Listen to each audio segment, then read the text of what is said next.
all want the same thing: engaged students, deeper learning, and a classroom buzzing with positive interaction. Two powerful pedagogical approaches that can help us achieve this are collaborative learning and cooperative learning.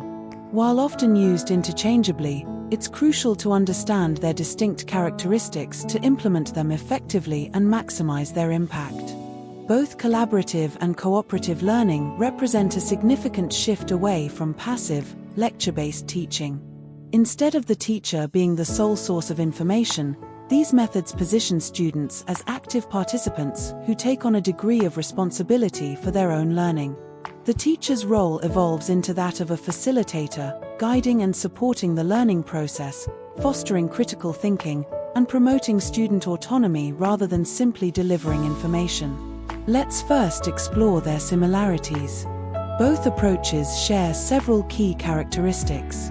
They rely on active student participation, encouraging students to engage with the material and with each other. They empower students to assume responsibility for their learning, fostering self-direction and ownership.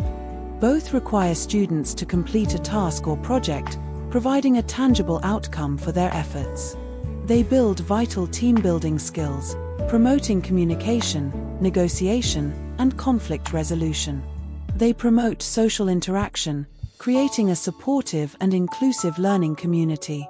They help prepare students for the collaborative nature of the modern workplace, where teamwork is essential.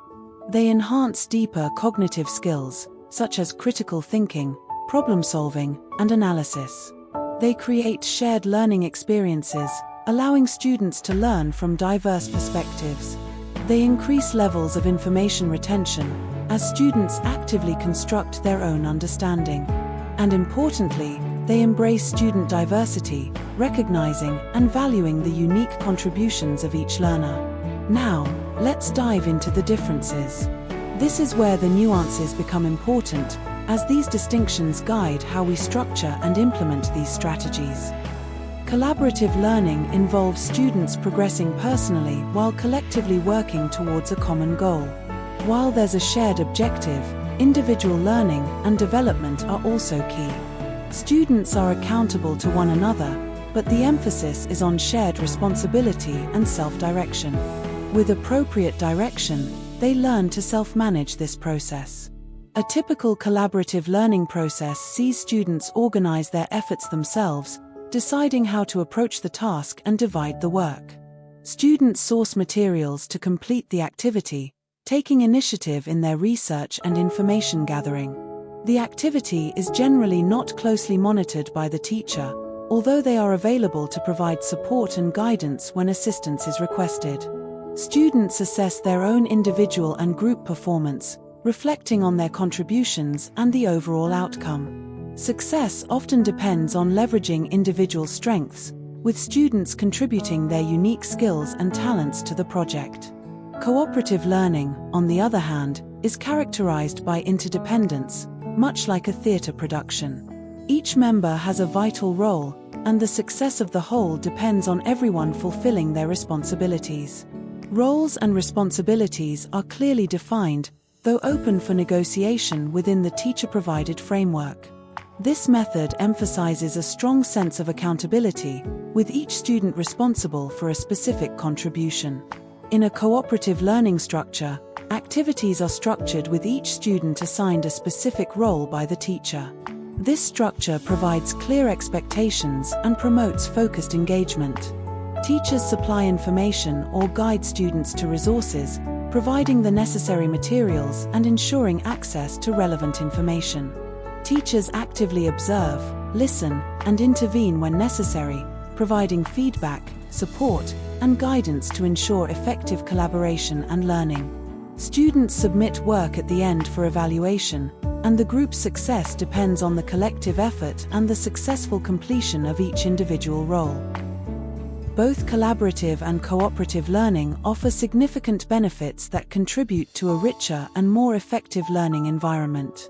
Students are more likely to remember what they discover through active participation and peer interaction, as they construct their own knowledge and engage in meaningful dialogue.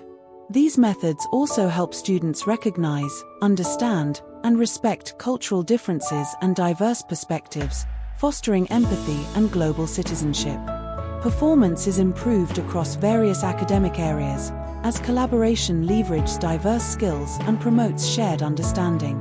Social skills are developed, including communication, teamwork, and conflict resolution, preparing students for effective collaboration in various contexts.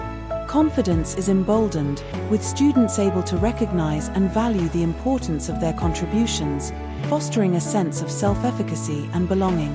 And inclusivity is encouraged, creating a classroom where all students feel valued and supported. There truly is no average child, and these methods allow each child to work to their strengths, celebrating individual talents and promoting equitable learning opportunity.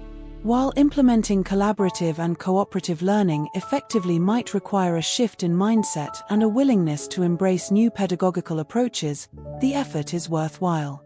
By embracing these strategies, educators can empower students with the essential skills they need to thrive, not just in their academic pursuits but also in their future careers, their civic engagement, and their personal lives. The world is already collaborating, in workplaces, in communities, and globally. Let's prepare our students to excel in it, to contribute meaningfully, and to build a more collaborative and equitable future.